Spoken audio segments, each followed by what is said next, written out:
Welcome, everybody. I'm here at Twin Willows Tai Chi Chuan Studio with my oldest and most senior student, Bryan Davis. We're here in Newark, Delaware, and I'm going to grill Bryan and ask him some tough questions, so stick around.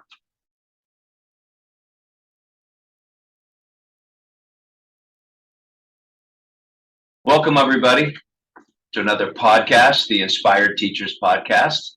I really want to thank you all for your support and your subscriptions and your comments, and this has been really fun. So today I'm in Newark, Delaware, teaching a seminar at Twin Willows Tai Chi Chuan Studio with my disciple, my longtime student, really my most senior student, Bryan Davis.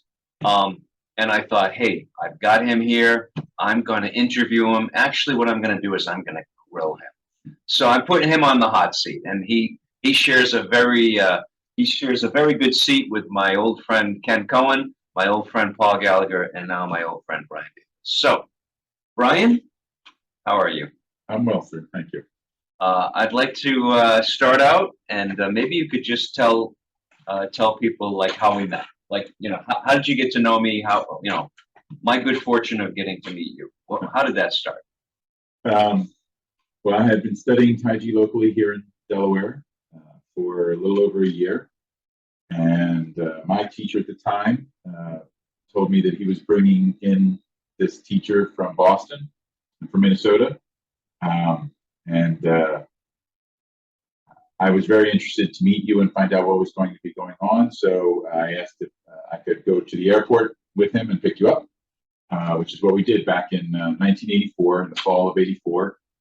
Went and picked you up and rode back from the airport together. And we are relatively close in age, and we were both relatively young and immature and irreverent at the time. And now we're just not young anymore, but all the rest is still the same.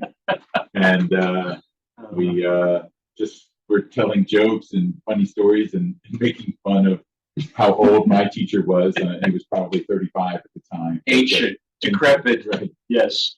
And then came, and at the time you were doing it was just a weekend seminar. It was Saturday and Sunday really were the days of the seminar, but you were in town maybe Thursday to Tuesday or something to that effect. And my teacher wanted to learn the two-person dance, Master Leon's version of the two-person dance. And so he needed a partner and I was available. And so I ended up having a lot of time with you at the time and learning the dance. And we just sort of clicked, similar backgrounds in other martial arts, and then coming to Tai Chi and again, being so much vastly younger than all these 35-year-old men we were sort of studying with at the time. And, and then we hit it off well enough that when my teacher and I decided to go out and visit you in the spring of winter of the following year, we came out and visited you, and I stayed at your boarding house at the time and slept on the floor of your boarding house while we were out for about 10 days, just studying with you. And we just, I couldn't get enough of everything you were teaching at the time. I learned praying mantis form and a knife form and applications and the two-person dance and just a number of other things. And it was just a great time. And we had a great time hanging out at your boarding house. And we've been friends and family. And, Absolutely. And teacher and student, and ever since. Yeah, I remember, he would fly out to Minneapolis. As he said, I lived in a boarding house, and he would actually pack his pillow and blanket so he could sleep on my floor. And he came out many times. And actually, Bryan, he was running a Tai Chi school and hosting me for seminars when he was in college. And it was really fun because I would come out and I would stay with him and stay with all his college friends who were so much younger than me, about 4 years. And it was just really, those were some magic days. They were fantastic. So, you studied Taekwondo. You studied with a bunch of different teachers, not just me, but with, Alan Tillotson. You studied with Paul Gallagher. You've come out to workshops with Master Choi. You've studied with, Master Liang and all that. So I'll ask you a tough question. I'm going to ask you a tough one. And don't feel any pressure, but so who's your favorite teacher? Oh my God. I mean, Paul Gallagher is just wonderful and true gentleman and scholar and knows so much. But I will say that you are my favorite teacher. I set you up. I've learned so much. Some of which at the time I was learning, my mother was ashamed of me for learning from you, and other things that my Tai Chi career would just not be where it is today, and certainly not be as enriched with all of the fantastic stories. I mean, through you, I met Paul Gallagher. Through you, I met Master Leon and Master Choi and all of and Ken Cohen and all of these fabulous people who have influenced my life immeasurably over the last 39 years or so. And but yes, you've always been open with me and taught me everything I wanted to learn, except for that one sword form that I had to beg for years to learn.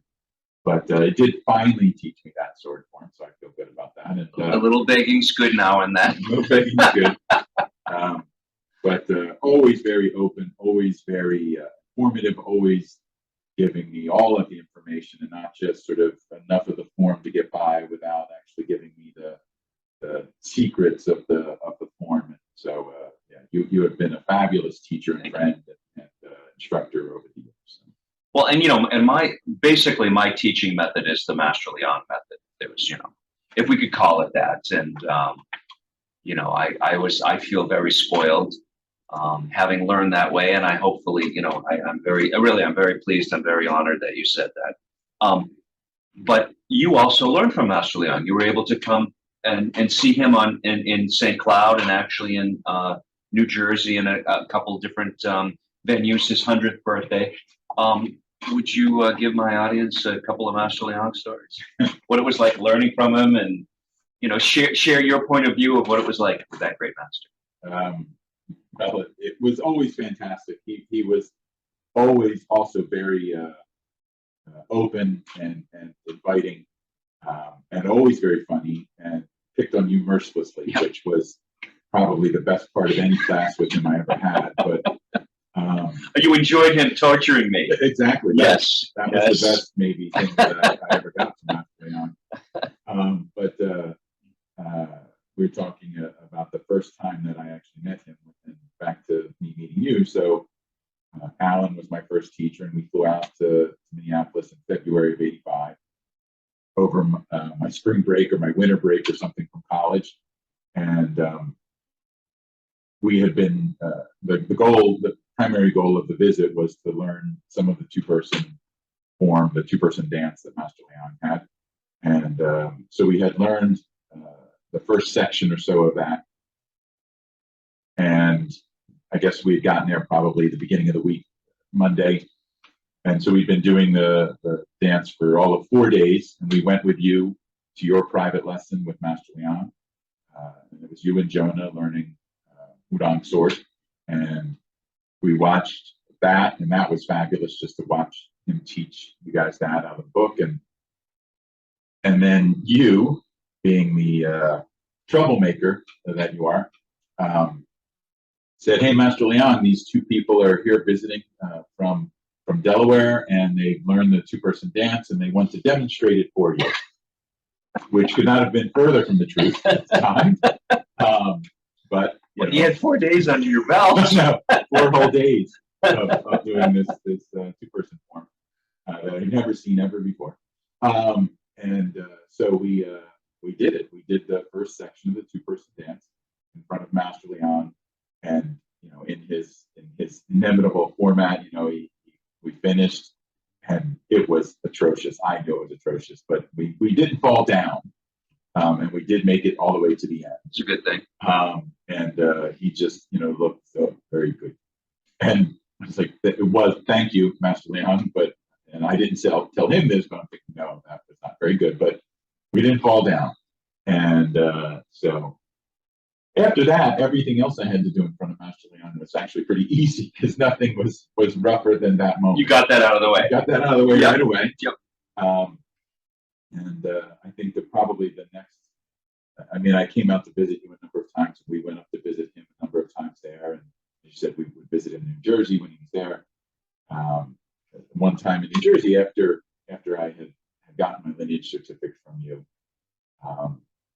we went out to visit him, and you made me demonstrate everything I had to do for the certificate in front of him. Sounds good. It was good.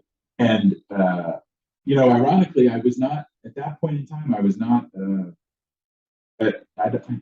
intimidated is not the right word, but it felt great. It actually, I was proud to show him what I had done and what I was capable of, and it was his system. And, you had more than 4 days under your belt. I had more than 4 days. So you were a little more confident. Right, exactly. And doing all of that with him was, for him, was an honor on my part. And he gave me probably pretty much the same feedback at the end of it. But, so over the course of a decade or so there, a little more than a decade, that was sort of the beginning and the end. And then his 100th birthday party was just a fabulous time. Tell him a little bit about that. So we again, that was in New Jersey, and there were probably 4 or 5 different schools who had all had ties to Master Leon, who were there. A big sort of Chinese banquet type dinner for him, and you were there. Obviously, Paul Gallagher was there, Richard Roy, and just a number of other people, and a handful of my students had come up with me, and some of them, it was their first time meeting Master Leon at his 100th birthday party, and he was just in such great spirits that day. I mean, all those people. It was always the more the merrier with him. Having all of those people and knowing that, he obviously knew that all of those people had been touched by him or his lineage in some way, and he just had a smile on his face the entire day, and we sang to him, and it was just blew out his candles on his cake. And remember, he had the sheet cake. He did, and we counted out because he turned 100. And as a group, when all our group voiced, we counted out 1, 2, and we went through the whole 100 candles. And then as quickly as we could, we lit them, and he blew them out in one breath. At age 100, he just went, boom, and that was fantastic too. He was in such great spirits. I'm glad that we got to. Oh, it's absolutely fabulous. Yeah. And he and I share the same birthday, so it was equally special there. He was 100, you were 99. Exactly, or maybe a little less. A little less. But just a fabulous time, and then we had a small little photo op where the different teachers, and I knew almost all the teachers who were there, and where we all got together as a teacher picture, and then just a whole group picture, and I think those pictures are in your book. And so it was a great day. I know my students just talked about it for months and years later about being at that event. I have a student now who is with me then, and he still remembers the day, and it was just a fabulous time. And at age 100, I was Master Leon.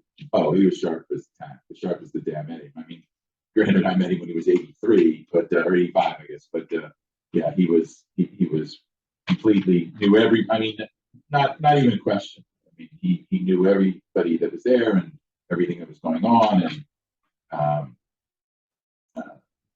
still making fun of you, which still made me happy all the time. And, couldn't escape. Right, and just great. I mean, and truly, I have a great picture of him in front of the cake, just with a big smile on his face, and just he was always happy every time I met him, and, always willing to share, and just always funny. Yeah, it's one of those rare human beings. For those of you that got to meet him, I feel happy for you, and for those who didn't get to meet him, what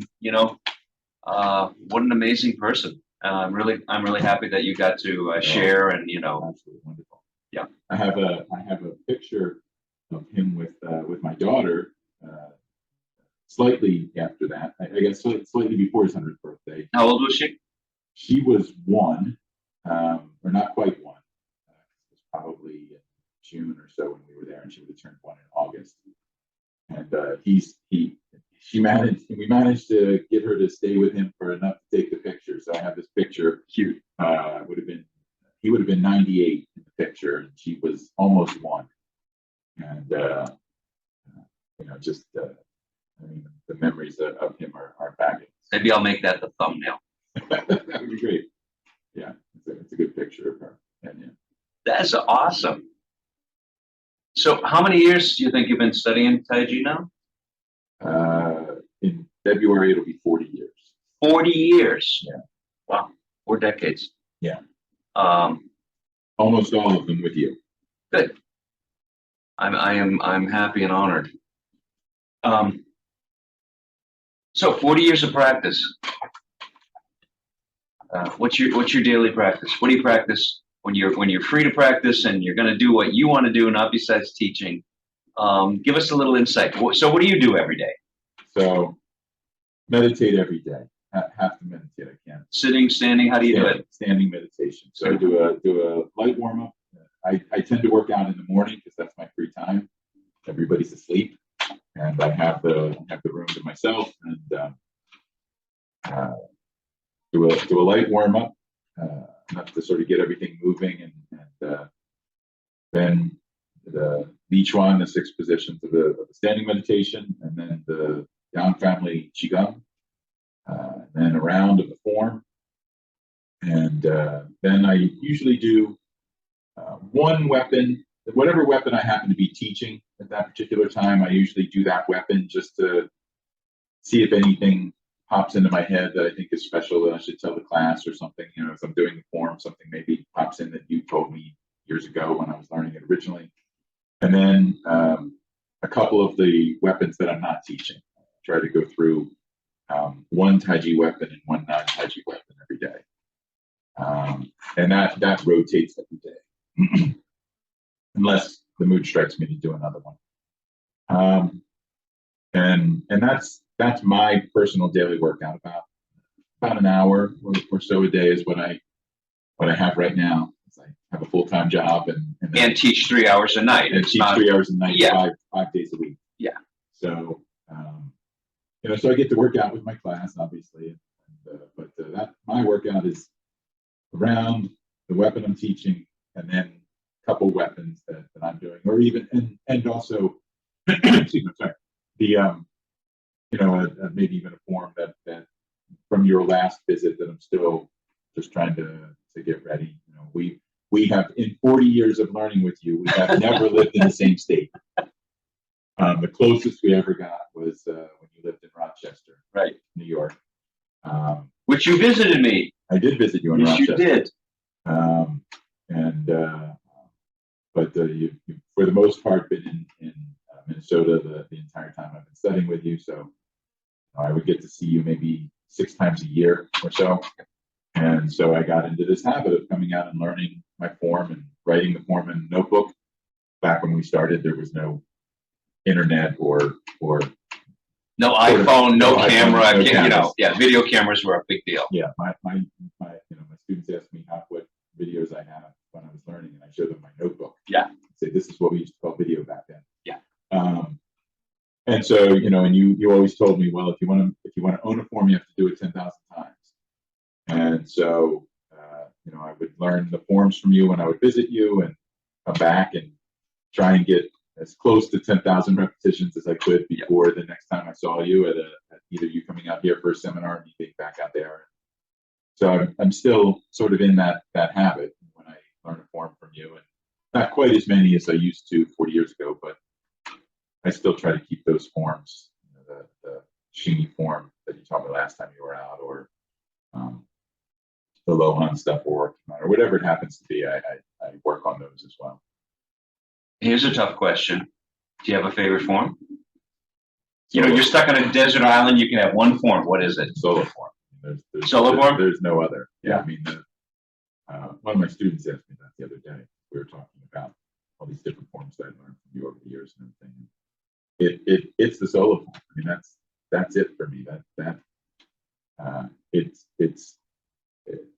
It hasn't lost any of the magic from the very first day I finished it. When I started Tai Chi, I didn't start Tai Chi for me, actually. I started Tai Chi for my mom. I had been doing Taekwondo, as you said, at the time, and she didn't want to do that. So I had a friend who knew of Alan, and I went to his class, and she would only go if I went with her. And so I started to go to Tai Chi with her while I was doing my Taekwondo study, and it was fun. I enjoyed it. I've always enjoyed martial arts since I was young, but after I finished it and then started to learn Tai Chi sword, it all really started to sort of come alive to me. And from that day, the solo form is absolutely my favorite form. Nothing's ever beat it. There are other forms I like. There are other forms I do a lot, but nothing beats solo. It's so deep. Yeah. Even just what we're doing this week, and practicing, and we've talked many times. It's just so deep and so rewarding. And if you're listening to the podcast and you don't practice Tai Chi, I would encourage you to go find a teacher and start doing Tai Chi. It is absolutely, it's incredible. Here's 40 years later, and we are just as excited to do it.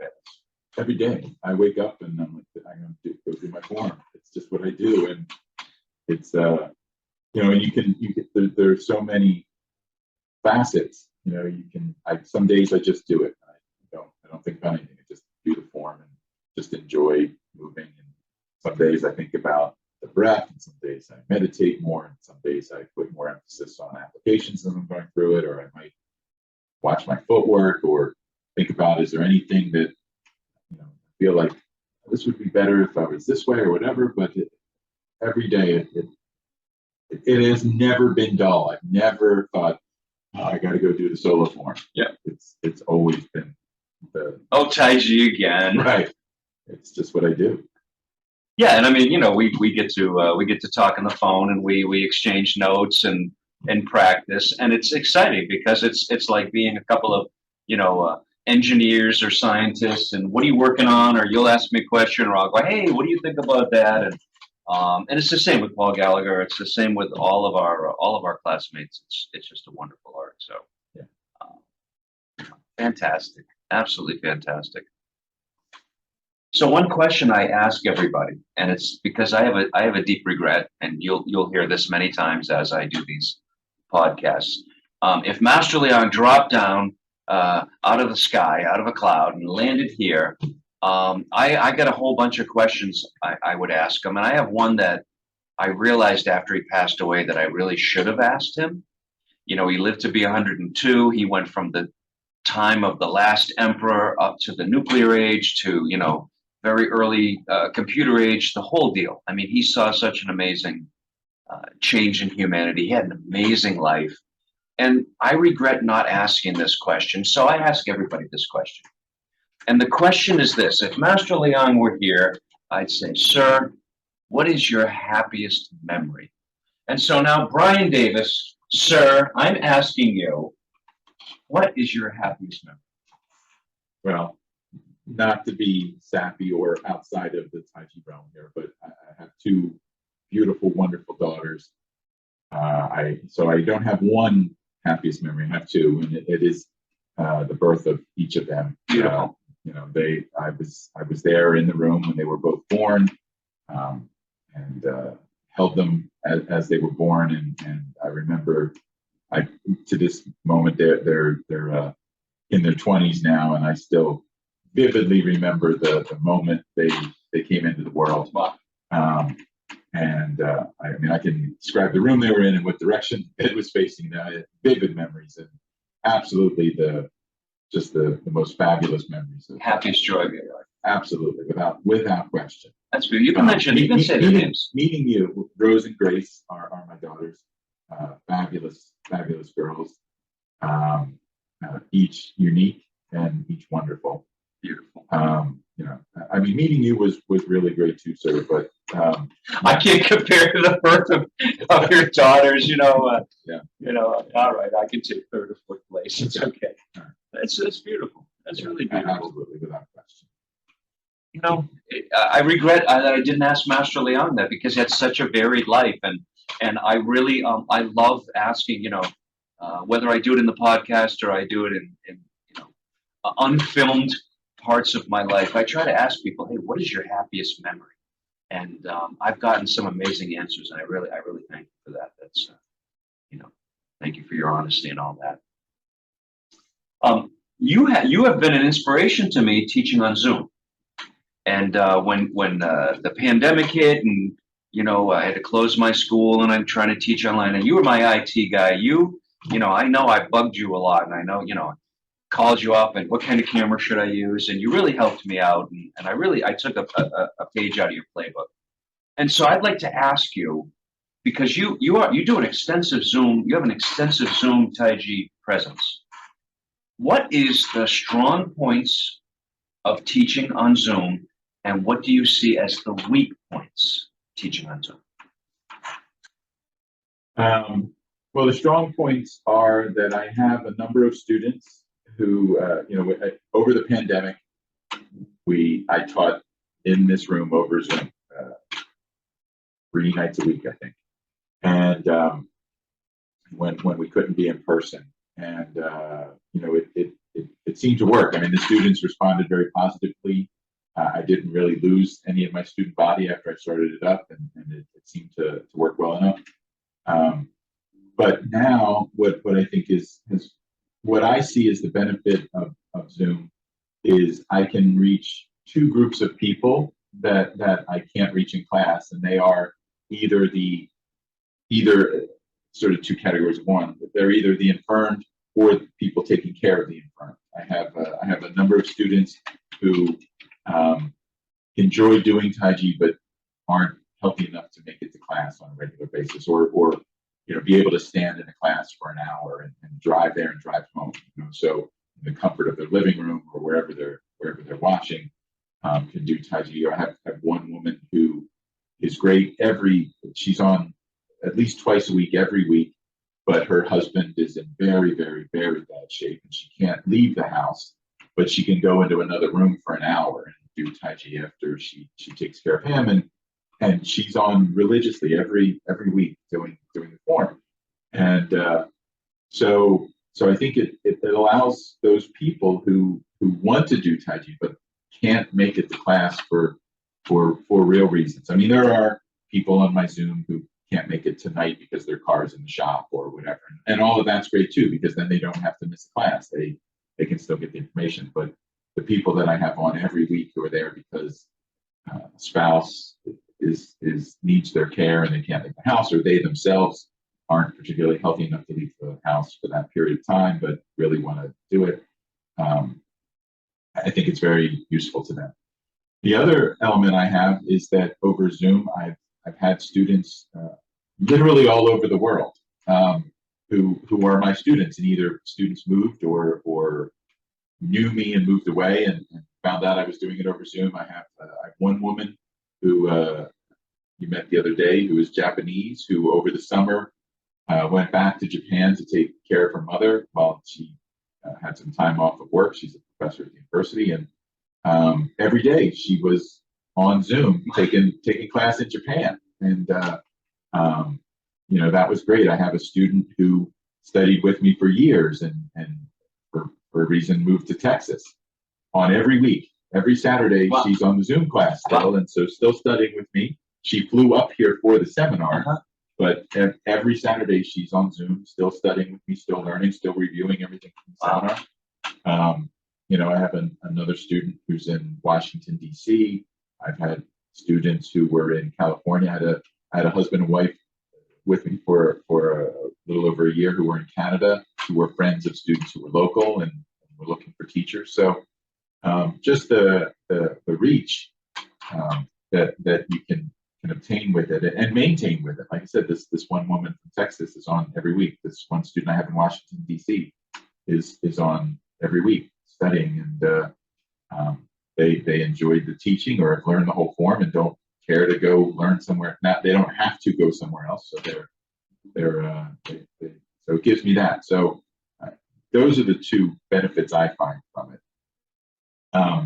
It also allows me to record certain classes and then post them to my students, so my students have access to use them for review, which, again, it wasn't there when I was learning. I had my notebook for review, or a once a month phone call with you at 11 o'clock at night or whatever. Use your memory. Yeah, but it allows me to keep a record of the classes, and allows the students. And I have a number of students who swear by the video library that the class has. It's not public, but it's available to people who are students for review. And so Zoom allows me to record those and easily post them. So I'd say those are the three things that I most appreciate about Zoom. The weak point about Zoom, obviously, is that because of the way I need the camera to work, and if I have more than one person on, I can't see the students.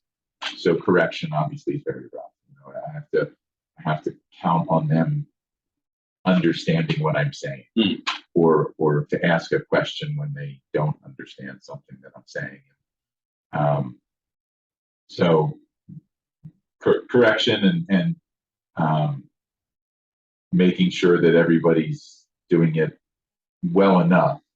Nobody's perfect. The students who come to class aren't perfect. I'm not perfect, but that's the one. It's not bi-directional, or it's tough to make it bi-directional. So with it being unidirectional, it really comes down to just making sure everybody's doing it well enough that they're getting the benefit, they're hopefully enjoying it, and not hurting themselves. And I haven't had anybody complain of pains or anything to that extent. So I think everybody's doing it well enough. I try to be very specific when I'm teaching, in particular to a new student who might be on Zoom. That's I think the one tricky spot. But you've had some people that have learned the whole sequence that have never been, hadn't been to an in-person live class. They literally learned the whole thing, or two students during the pandemic who started at the beginning of the pandemic. They were looking for something to do, and they couldn't get out of their house, and learned the entire solo form via Zoom from start to finish, and have come to class since. Now that those restrictions aren't what they used to be.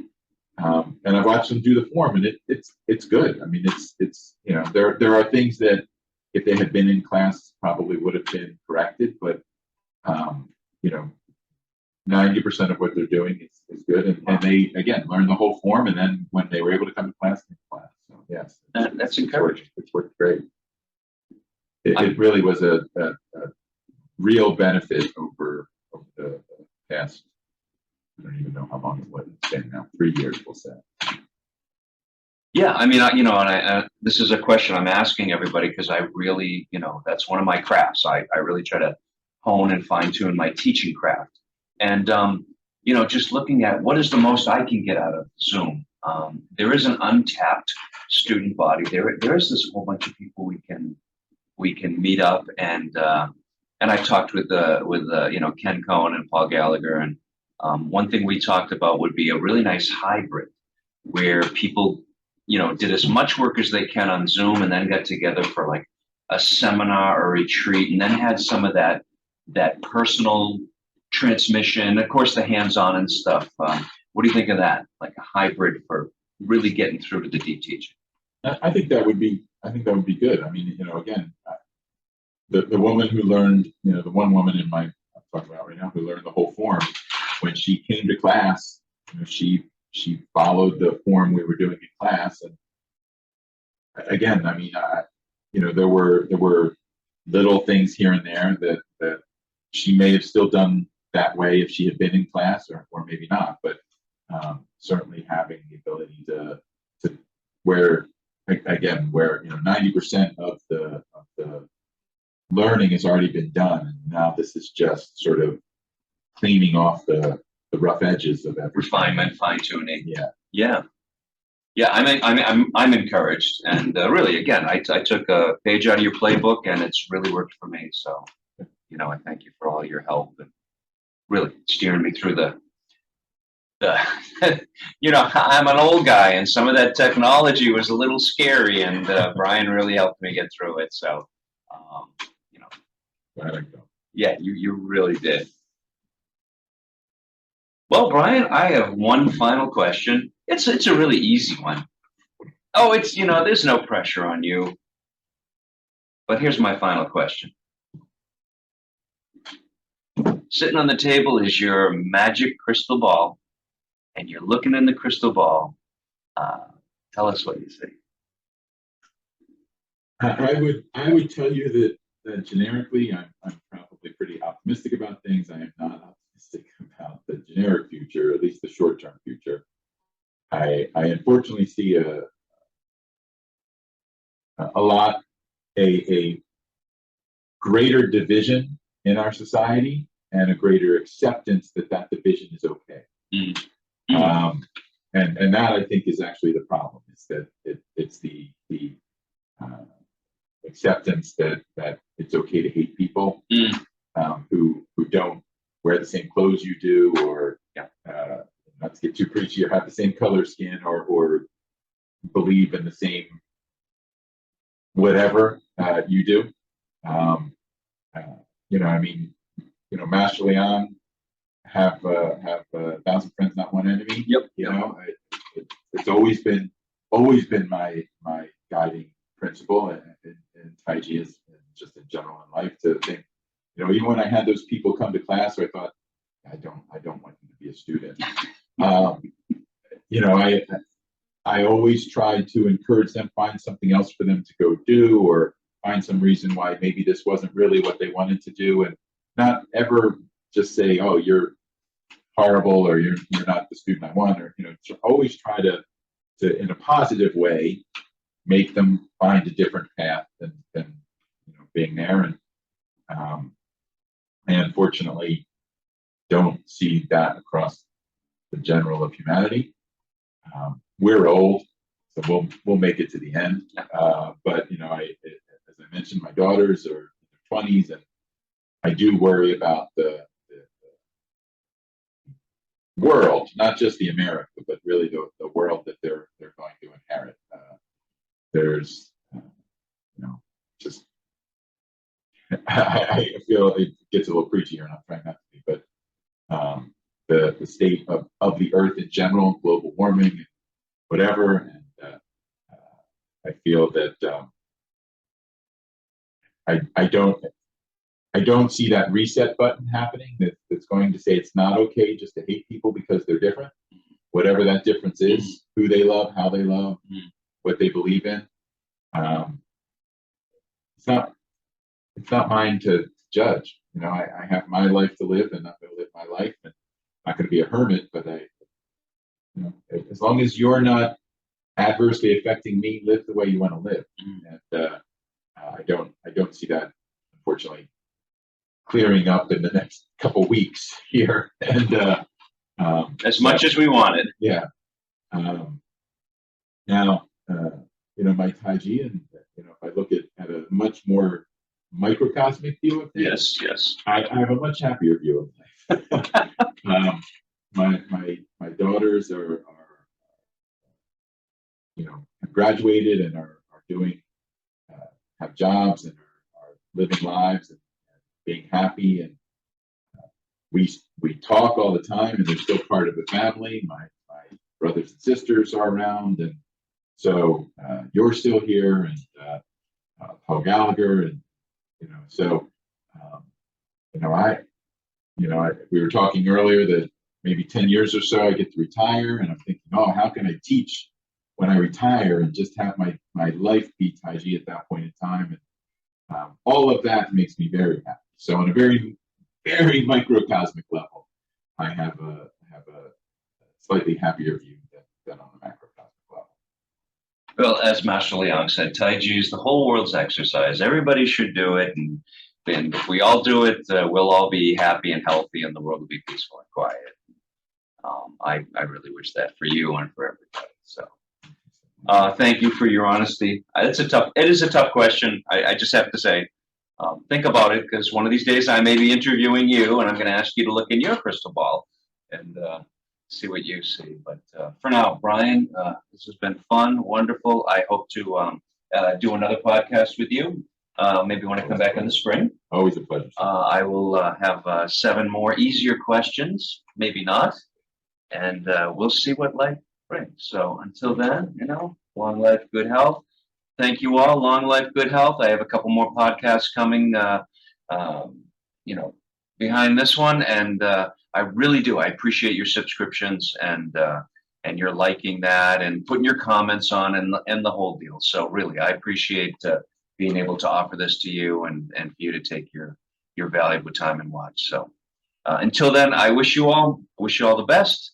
If you know Tai Chi, practice a lot. It feels really good. And if you don't know Tai Chi, get learning it, because it feels really good. Till then, thank you. Thank you.